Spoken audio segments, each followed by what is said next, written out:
campionato di Serie A di calcio a 5 femminile tra la Royal Team Lamezia, padrona di casa tra virgolette, e la formazione del Futsal Florenzi, gara che inizia in questo istante. Palla in gioco, il lancio in avanti per Fragola, la parata del portiere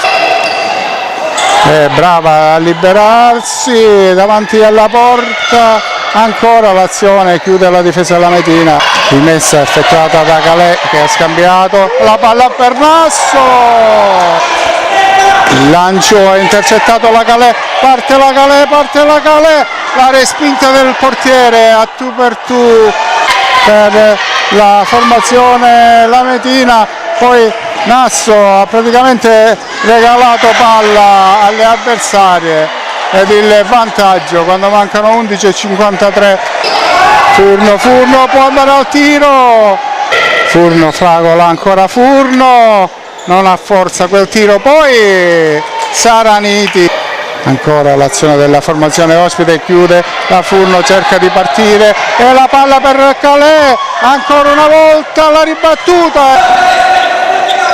ruba palla, ancora la Furno,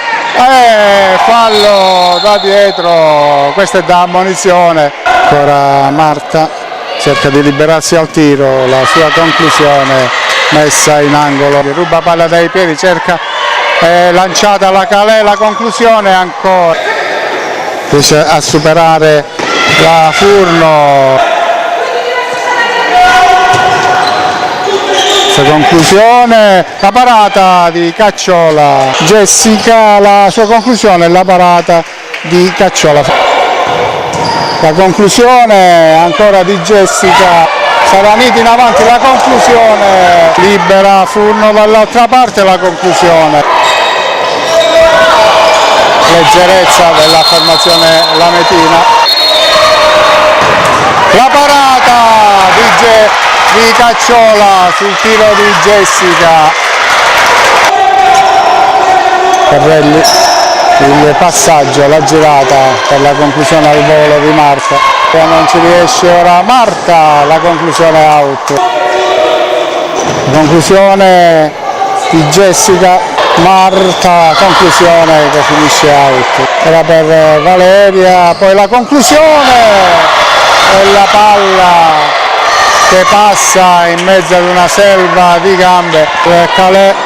evita un avversario, allarga per Furno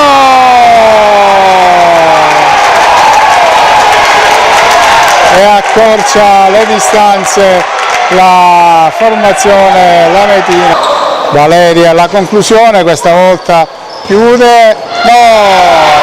aveva chiuso Cacciola, De Sarro, no, erroraccio e c'è il quarto gol della formazione ospite con le due Marte che dialogano. Jessica fortunata in questa circostanza e ancora Jessica mette la palla